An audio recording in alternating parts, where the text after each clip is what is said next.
May 30th, 2005. That date, it's just sort of stuck in everyone's mind, right? It marks this really abrupt, terrifying end to what should have been a high school graduation trip. Absolutely. We're talking about Natalee Holloway, of course, an 18-year-old honors grad from Alabama who just vanished. In Aruba, this picture-perfect Caribbean spot. Yeah, a place you think of as paradise. And her disappearance, it didn't just stay a local story, it exploded into this massive ongoing international media event. It really did. And think about who she was. Poised for University of Alabama, full scholarship, pre-med track, bright future. And then just hours before her flight home from Oranjestad, she's gone. And that kicked off, nearly 2 decades of searching and confusion, conflicting stories, legal battles, so much international friction, too. And at the center of it all, really, was the prime suspect, Joran van der Sloot. His constantly shifting stories, his denials, his manipulation of the truth basically defined the entire case for years. So that's our mission today in this deep dive. We're trying to synthesize that incredibly chaotic timeline. We want to dig into the facts or what we know of them, sift through the false leads, the legal twists, the, frankly, overwhelming media coverage. It's crucial because while Natalee was declared legally dead back in January 2012, the whole story, the whole arc, is really shaped by van der Sloot's journey from denial to eventually that horrifying confession. Exactly. It's the narrative shifts that make this so complex. All those denials, the partial admissions, the things that were just outright lies. Right, before finally getting to a definitive confession. And even that came, almost 20 years later? As part of a plea deal in the U.S. for a different crime, that constant game playing, that manipulation, it just frustrated everyone, investigators, the family, the public, watching all this unfold. So we really need to unpack those statements, understand how they impacted the initial search and everything that followed. Okay, let's go back to those final known moments. Early morning, Monday, May 30th, 2005. Natalee's classmates last saw her around 1:30 a.m. She was leaving Carlosane. Charlie's a really popular nightclub there in Oranjestad. And she wasn't alone. She got into a car with 3 local guys. There was Deepak Kalpo. He was 21, driving. It was his car. His younger brother, Satish Kalpo, 18. And the third person? Joran van der Sloot, a 17-year-old Dutch honors student living on the island. He quickly became the focus, the prime suspect. And critically, Natalee had that flight scheduled for later the same day. But she never made it. She never even checked out of her hotel, the Holiday Inn. Right, her packed bags, her passport, all still in her room, waiting. Now, we have to talk about the context of the trip itself, because that immediately complicated things, didn't it? This wasn't just a quiet getaway. No, definitely not. You had 125 high school graduates and only 7 chaperones overseeing them. Wow, that ratio seems low. It does. And reports surface almost immediately about wild partying and specifically excessive drinking among the students. And that became a factor in the early investigation. A huge factor. It influenced the initial theories. The first lead investigator, Police Commissioner Gerald Dompig, he actually stated publicly that the students from Mountain Brook were involved in significant drinking. He actually said Holloway drank all day, every day. That's a strong statement. He did. He cited claims she started mornings with cocktails, missed breakfast because of it. And look, some of her own classmates later confirmed the drinking on the trip was, quote, kind of excessive. So the Aruban police, based on this, they immediately considered a non-foul play scenario. Exactly. That detail fueled an early theory. Maybe she died from alcohol poisoning or perhaps drugs were involved, and it wasn't necessarily a violent act. That possibility shifted some of the initial focus, maybe away from immediate suspicion of abduction or murder. Okay, so what about the actual investigation starting? Natalee's family didn't just sit back and wait, did they? Not at all. Her mother, Beth Twitty, and her stepfather, Jug Twitty, they were on a plane almost immediately, reportedly a private jet. They flew straight to Aruba. And they hit the ground running. Absolutely. Within just 4 hours of landing, they gave the Aruban police Joran van der Sloot's name and address. 4 hours? How did they get that so fast? Beth Twitty said it came from the night manager at the Holiday Inn. He apparently recognized van der Sloot on a security tape and knew who he was. So the family, with police officers, drove almost straight to the van der Sloot house to search. That immediate, intense involvement from the family must have put incredible pressure on the local police right from the start. Immense pressure. And this is where the story starts to get really tangled. Van der Sloot's first version of events. Yeah, what was that initial account? Well, his first story, which Deepak Kalpo apparently backed up initially, it had some strange details. He claimed they drove Natalee way out to the California lighthouse area. It's kind of a remote spot. Why there? He said she wanted to see sharks. That was the reason given. Then he claimed they just dropped her back at her hotel around 2 a.m. And he added this detail, that she supposedly fell getting out of the car, refused his help, and then as they drove off, they saw some unidentified dark man in a black shirt walking towards her. Right, the mysterious other man. That sounds convenient, like an attempt to deflect blame immediately. It definitely raised eyebrows for investigators. It felt like a classic attempt to muddy the waters. But despite how flimsy that story sounds now, Yeah. it triggered a massive search effort, didn't it? Oh, massive is putting it lightly. For an island like Aruba, the resources they poured in were incredible. Hundreds of volunteers, locals, and people flying in from the U.S. Didn't the government even give civil servants time off? They did. Thousands of government workers got the day off just to help with the physical search. You had Dutch Marines searching the coastline, FBI agents flown in, aircraft doing aerial searches, divers in the water. Yeah. Even local banks chipped in, raising like $20,000 just to support the volunteer teams. It was a huge coordinated effort covering the island and the sea. Cost millions, but the result? Nothing. No body. Exactly. Nothing concrete was found. And this early phase, legally speaking, it got known for this sort of catch-and-release cycle, right, which must have just fueled the family's frustration and the media attention. Yeah, it looked really chaotic from the outside. It started even before Vandersloot was formally arrested. On June 5th, just days after she vanished, police arrested 2 former security guards from the Allegro Hotel, Nick John and Abraham Jones. On what grounds? Suspicion of murder and kidnapping. The details were murky, but some early reports hinted it might have been based on misleading information from Vandersloot or the Kalpos, but they were let go after about 8 days. No real evidence. So then the focus snapped back to the 3 guys in the car. Right. Vandersloot and the Kalpo brothers were arrested June 9th. Now, Aruban law is a bit different. You can be detained based on just serious suspicion, even without finding a body. Commissioner Dompik later said they were the main focus from the very beginning, that they'd been under surveillance, phones tapped, everything. But he also suggested that the intense pressure, particularly from the family and media, might have forced the police to arrest them maybe a bit prematurely, before they had a rock-solid case. And as soon as they were detained, that first story they told, it just fell apart. Completely dissolved into chaos. Yeah. First, they seemed to agree on a new story, that they dropped Vandersloot and Holloway off alone near the Marriott Hotel Beach. Vandersloot then claimed he just left her sitting there. Okay, number 2. But then Vandersloot offered a third version. Now, he tried to blame the Kalpo brothers. He claimed he was dropped off at home and Natalee was driven away by them. Trying to throw them under the bus. Exactly. Commissioner Dompik pretty much dismissed that third story right away. He said Vandersloot only claimed that because he saw the Kalpos were pointing fingers at him, so he wanted to, quote, screw them also. So the police kind of believed the second version more, the one about being dropped off near the Marriott. They seemed to lean towards that one, yeah. But even then, there was no physical proof, just conflicting statements. So even with all these changing stories clearly showing someone was lying, the lack of a body, the lack of forensics, it meant they couldn't hold them indefinitely. That was the core legal problem. The Kalpo brothers were released on July 4th. Vandersloot was held longer, about 60 days total, but ultimately he had to be released too. And weren't there other arrests around that time?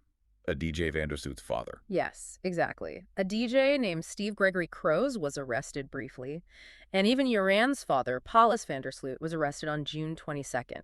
Both were released pretty quickly. It just reinforced that pattern.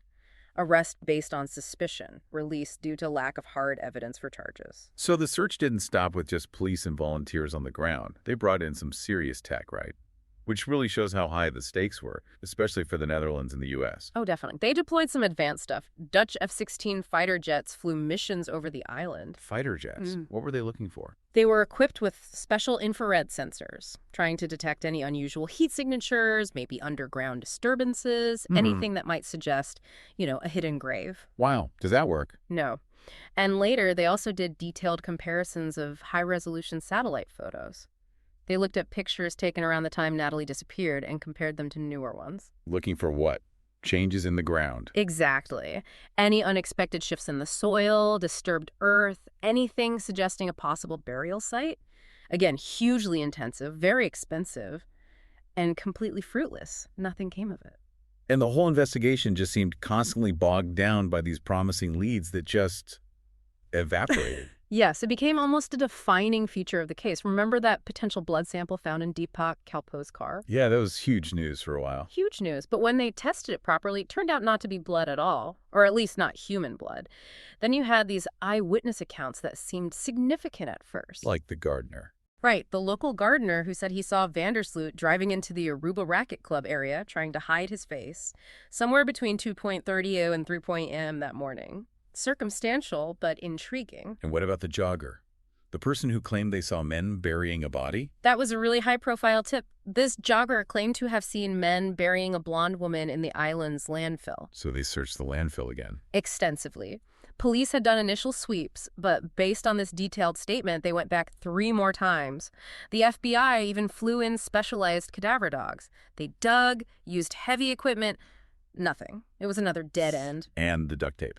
With the hair. Ah, yes, the duct tape. Found with some blonde hair stuck to it. That piece of evidence was tested twice. First in the Netherlands, then again at the FBI's main lab in Quantico, Virginia. No. Conclusively not Natalee Holloway's hair. So, you see this pattern. A promising lead, huge resources poured into testing or searching, and then disappointment. It just ate up time and resources and deepened the frustration. And the fact that they kept rearresting the main suspects, that really shows the immense pressure the Aruban police were under, doesn't it? From the family, internationally. It screams desperation, really. The Kalpo brothers were arrested again in August 2005. At the same time, they also arrested a new guy, Freddie Arambatzis. He was kind of linked to a separate issue, something about inappropriate photos involving Vandersloot and the Kalpos with an underage girl, but the Kalpo rearrest, was that related? Commissioner Dompig basically admitted later that rearresting the Kalpos then was, quote, an unsuccessful attempt to pressure the brothers into confessing. They were hoping another stint in detention would make them break. Didn't work, obviously. And Vandersloot's father, Paulus, being arrested. That must have added a whole other layer of legal drama. It absolutely did. Paulus Vandersloot was held briefly back in June 2005. He actually sued the Aruban government later and initially won an unjust detention action. Meaning a court agreed he shouldn't have been arrested. Essentially, yes, that the grounds were insufficient. But that ruling was appealed and the damages award was eventually overturned. Still, the whole legal fight with the father shows how far the Aruban authorities were pushing things, likely due to that intense external pressure, and it led to these complicated, expensive legal battles. Speaking of expense, you mentioned the cost earlier. That $3 million figure for Aruba? Yeah. Investigator Dompig revealed that in a March 2006 interview, $3 million US. And to put that in context for a small island nation, that was around 40% of their entire police operational budget at the time. 40% on one case. 40%. It just underscores the enormous weight of this investigation, the obligation they felt, especially towards the U.S. and the Netherlands, to get answers. And while all this legal back and forth and searching was happening, Jorn Vandersloot wasn't exactly staying quiet. He kept talking to the media, right? Reshaping his story again. Oh, yeah. He gave that interview to Fox News in 2006, came up with yet another version. What was it this time? Now, he claimed Holloway wanted to have sex, but he supposedly refused her because he didn't have a condom. Right. He said he just left her sitting alone on the beach around 3:00 a.m. because he had to go home, get ready for school the next day. And he claimed Satish Kalpo picked him up. Did Satish confirm that? Satish's lawyer immediately denied it, flat out.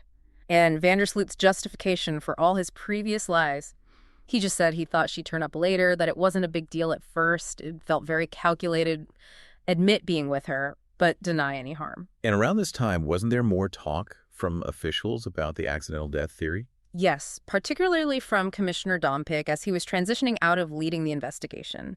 He stated publicly his personal belief that Holloway probably wasn't murdered in a violent way, Right. but more likely died from, say, alcohol or maybe drug poisoning. And the crime then would be? The crime would be hiding the body afterwards, panicking and disposing of her remains, maybe in the ocean, rather than a premeditated killing.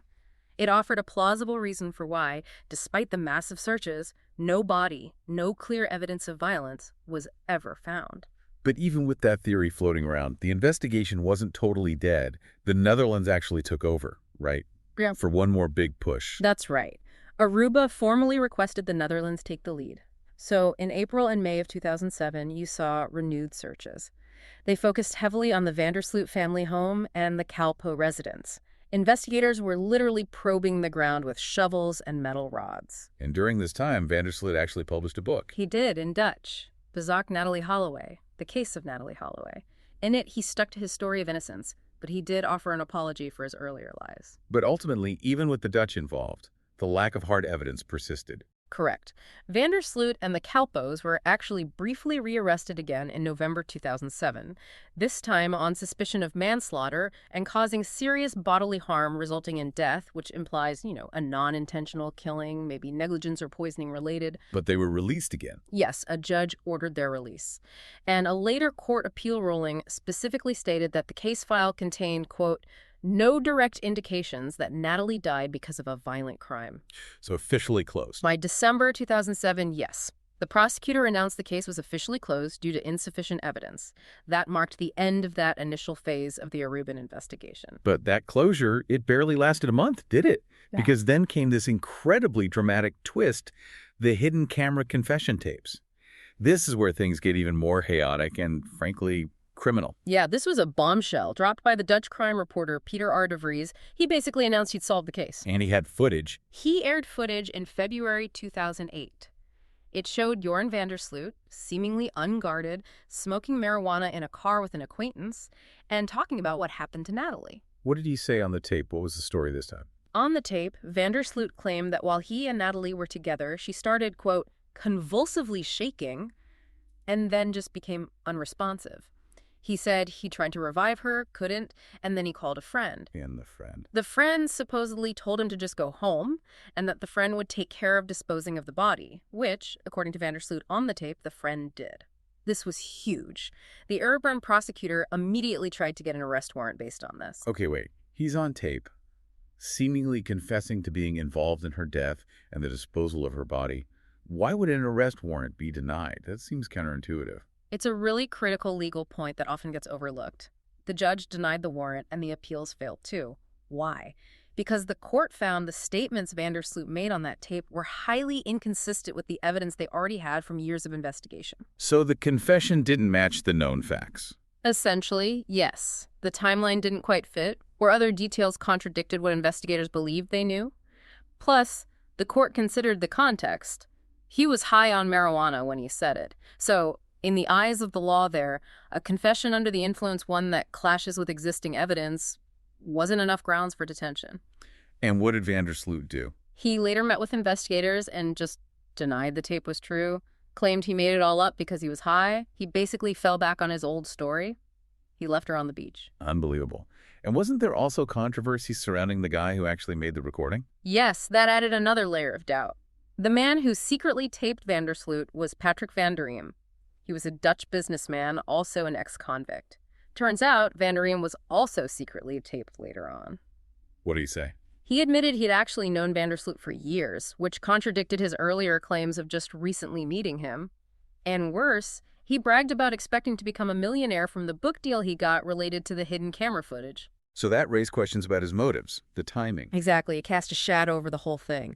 Was Vandersloot genuinely confessing, or was something else going on? And Vandersloot just kept generating headlines, didn't he? Right. What about those bizarre claims about sexual slavery? Oh, right. That was later in 2008, November. He went on Fox News making these wild allegations, said he'd actually sold Natalee into sexual slavery. Sold her? Yeah, and claimed his father had paid off 2 police officers who supposedly knew she'd been taken to Venezuela. Did anyone believe that? He retracted the statements almost immediately. And investigators looked into a recording he provided, supposedly of his father confirming the payoff. A Dutch newspaper analysis concluded it was almost certainly Vandersloot himself on the recording, just speaking in a lower voice. Just more deception. Seems like a pattern of trying to stay in the spotlight, maybe even monetize the notoriety. It really felt like that, constant fabrication. But then we get to 2010, and a shift from just lies to outright prosecutable crime, the extortion attempt. This is the act that, ironically, finally unlocked the truth years later. Okay, tell us about the extortion. In March 2010, Vandersloot reached out to Beth Twitty's lawyer, John Q. Kelly. He offered a deal. He'd reveal the location of Natalee's body and the circumstances of her death for money. How much? $250,000, $250,000. But he wanted $25,000 up front. So the family contacted the authority. They did, and the FBI saw this immediately for what it was: federal crimes, extortion, and wire fraud. So they set up a sting operation. Did Vandersloot take the bait? He did. Undercover investigators in Aruba filmed him receiving $10,000 in cash, and then another $15,000 was sent via wire transfer. So the FBI had him. They had the federal charges locked down. Yeah. Because the crucial part was the information he provided in exchange for that money, it was demonstrably false. He gave a location, claimed her body was buried under the foundation of a specific house. That house hadn't even been built back in 2005 when Natalee disappeared.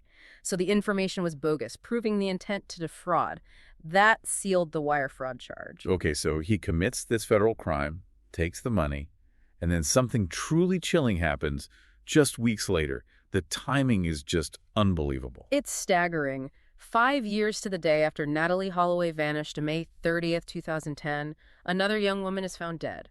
Stephanie Flores Ramirez. In Peru, right? Yes, in Lima, Peru. She was 21, a business student, found dead in a hotel room, and the room was registered in Joran Vandersloot's name. He'd fled there after the extortion payment. It appears so. He took the money and went to Peru. The parallels, the brutality, it was terrifyingly similar to what many feared had happened to Natalee. And did he confess to killing Stephanie Flores? He did. Peruvian police reported that Vandersloot confessed he killed her in a fit of rage. Why? What was the trigger? According to the confession, she had used his laptop without his permission and found information on it connecting him to the Natalee Holloway case. That discovery apparently set him off. Wow. So the Holloway case was directly linked to this second murder. Directly. He was arrested, eventually pleaded guilty to Stephanie's murder in January 2012, and was sentenced to 28 years in a Peruvian prison. And it was right around that same time, January 2012, that Natalee Holloway was officially declared legally dead back in the U.S. Yes, the timing coincided. Her father, Dave Holloway, had filed the petition back in 2011. Beth Twitty initially opposed it, wanting to hold on to hope, perhaps. But after 6 years, the legal process moved forward. A judge finalized it in January 2012. Legally, Natalee was no longer a missing person, but deceased. So Vandersloot is now in prison in Peru for murder. But the search for Natalee's remains, that didn't just stop, did it? People still wanted closure. No, the search continued, driven largely by Dave Holloway's persistence and occasional new tips, though they always seemed to lead to more dead ends. Like the jawbone. Right. In November 2010, a jawbone was found near a swamp in Aruba. There was a brief flurry of hope, tests were rushed, but it wasn't Natalee's. And then there was that Oxygen documentary in 2017. Yeah, that series followed a new informant who led investigators to a spot where they found what looked like human skeletal remains. Was it her? DNA testing confirmed one piece was definitely human bone, but it wasn't a match for Natalee Holloway. Another painful false hope. And didn't the informant involved in that documentary have his own disturbing story? And a disturbing end? Yes, that was John Ludwig. He claimed on the show that he had actually helped Vandersloot back in 2010. He said they dug up Natalee's remains from an initial burial spot, then smashed them, mixed them with dog bones, and had them cremated to destroy the evidence completely. That's horrifying. And what happened to Ludwig? He was killed himself in March 2018, reportedly during an attempted kidnapping in Florida. It just added another dark, violent chapter to the periphery of this already tragic case. It's just incredible. So the final actual truth about how Natalee died, it didn't come from any of these searches or Aruban investigations. It came directly from that U.S. extortion charge from 2010. That's the ultimate tragic irony, isn't it? The key that unlocked the truth was that federal case. In June 2023, after lengthy negotiations, Joran Vandersloot was temporarily extradited from Peru to the United States. Just to face those old extortion and wire fraud charges. Exactly. The U.S. authorities finally had leverage over him related to Beth Holloway. And that leverage produced the confession. It did. On October 18, 2023, Vandersloot pleaded guilty to the extortion and wire fraud. And as a condition of that plea agreement, he had to provide a full account of what happened to Natalee Holloway. This was done formally in what's called a proffer letter. A proffer letter. What's that exactly? It's basically a formal statement, an offer of information or confession given to prosecutors, often in exchange for some consideration or leniency in a related legal matter. In this case, it was part of his deal for pleading guilty to the extortion. And what did he say in the proffer? What was the final truth? He confessed everything. He admitted he killed Natalee Holloway on that beach back in 2005. He said he hit her with a cinder block blunt force trauma after she rejected his sexual advances. A cinder block. Just brutal. And what about her body? He confessed that after killing her, he took her body out into the ocean and disposed of it there. That's why no remains were ever found on land. So 18 years later, the truth finally came out, tied directly to that plea deal. 18 years of lies and speculation ended by a confession given to resolve a different crime. He was then returned to Peru to continue serving his sentence for murdering Stephanie Flores Ramirez. The U.S. extradition was always meant to be temporary, get the charges resolved, get the truth about Natalee. It provided answers for the family, at least. No. A horrific truth, but maybe some form of closure, even without being able to bring her home. A measure of justice, perhaps. Knowing what happened, even if the physical recovery is impossible. Now, we really need to spend some time on the other major aspect of this case. The intense criticism, both of the investigation itself and the absolute media frenzy surrounding it. This had real-world consequences, didn't it? Oh, absolutely. The relationship between the Holloway family, particularly Beth Twitty, and the Aruban authorities was fraught with tension, very public tension. She was very critical of their progress. Repeatedly, and sometimes quite harshly. For example, after the Calpo brothers were released early on, she publicly called them criminals. How did that go down in Aruba? Not well. It actually sparked protests. About 200 Arubans demonstrated outside the courthouse with signs saying things like, "Respect our Dutch laws or go home." It highlighted a real culture clash and defensiveness. Beth Twitty did eventually apologize for those specific remarks, saying they came from despair and frustration. And there were even these strange claims flying around, disputed by the family, that maybe U.S. officials were somehow hindering the UB police. Yeah, that was reported in an Aruban newspaper, Amigo.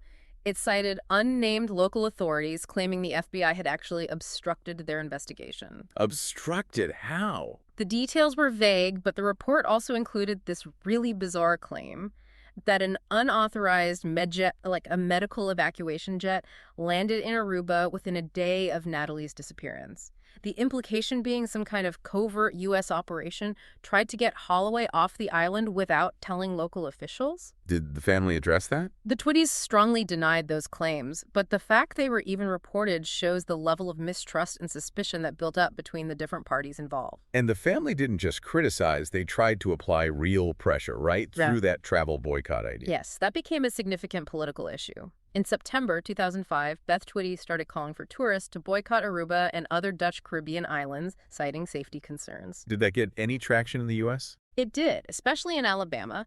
The governor supported it. The state's congressional delegation urged people to join in. Senator Richard Shelby publicly said he didn't believe tourists could trust they'd be protected in Aruba. How did Aruba react? The Prime Minister of Aruba called the boycott effort preposterous and irresponsible. Ultimately, it didn't get widespread federal backing in the U.S. and didn't seem to drastically hurt Aruba's tourism long term, but it definitely strained relations. Okay, let's flip to the U.S. side. The media coverage here was just wall to wall for a long time. And that drew a lot of criticism itself, didn't it? This idea of missing white woman syndrome. That criticism was immediate and persistent. And it's a really important point to discuss. U.S. news networks gave this case an unprecedented amount of airtime. Night after night, it was the lead story. And the critique is that this focus is disproportionate. Exactly. The argument is that cases involving missing white women, especially if they're young, attractive, and relatively affluent, tend to receive vastly more media attention than cases involving missing men, or particularly missing people of color. So the sheer volume of coverage kind of skewed public perception and maybe even resource allocation. That's the core of the critique. It validates the concern that many other missing persons cases, especially involving minorities, remain largely invisible to the national media. It raises questions about whose stories get told and why. Interestingly, Natalee's own family also criticized the media, but from the opposite perspective later on, right? Yeah. After Hurricane Katrina. Yes. They felt the coverage dropped off significantly after Hurricane Katrina hit the U.S. Gulf Coast in August 2005. They even called it the Katrina effect. Their claim being that Aruba used that shift in focus. They suggested that Aruban authorities took advantage of the fact that the U.S. media and the world's attention was suddenly focused entirely on the devastation of Katrina to release the suspects with, quote, little publicity. Dave Holloway specifically noted the timing, saying the suspects were sent home just as the world was consumed by the hurricane crisis. It shows how sensitive the whole situation was to external events and media cycles. So wrapping up this deep dive, it's just clear this case was defined by its incredible complexity. We're talking nearly 2 decades of Denials, lies, constantly changing stories, this huge public spectacle, intense international friction. And the final awful truth about the murder itself, it only came out as essentially a side effect, a condition of a plea deal for a completely separate crime, that extortion attempt, years later. It's just a devastating story. A mix of, you could say, investigative failures, certainly immense frustration, geopolitical tensions, and then finally this hard-won, very ugly truth. And the impact, the implications of this case, they're still felt today, aren't they? It forced really uncomfortable conversations about media bias, about responsible crime reporting. And practical changes too, right? Like the Travel Safety Foundation Beth Twitty started. Yes, the International Safe Travels Foundation came directly out of this experience. But perhaps most significantly, the case really exposed sometimes the outright conflicts that can happen with international law enforcement cooperation, especially when a case explodes under such intense public and media pressure. And that final confession, the details in that proffer letter, the cinder block, disposing of the body in the ocean. It finally provided the what happened even if the where remains lost to the sea. Some measure of closure, as you said. A brutal closure, knowing the facts even without a grave to visit. So considering everything we've talked about, the intense, often contradictory media storm, the enormous public pressure on everyone involved, here's something for you, our listeners, to think about. How might this whole thing have played out differently if it hadn't become such a massive public spectacle? If the investigation could have somehow unfolded quietly outside the glare of the cameras? Would that lack of pressure have just stalled everything indefinitely? Or could the quiet maybe have allowed investigators to gather better evidence, untainted evidence, maybe reach the truth much sooner? It's impossible to know, right? But it's a challenging question, much like the years of mystery that finally ended with that confession.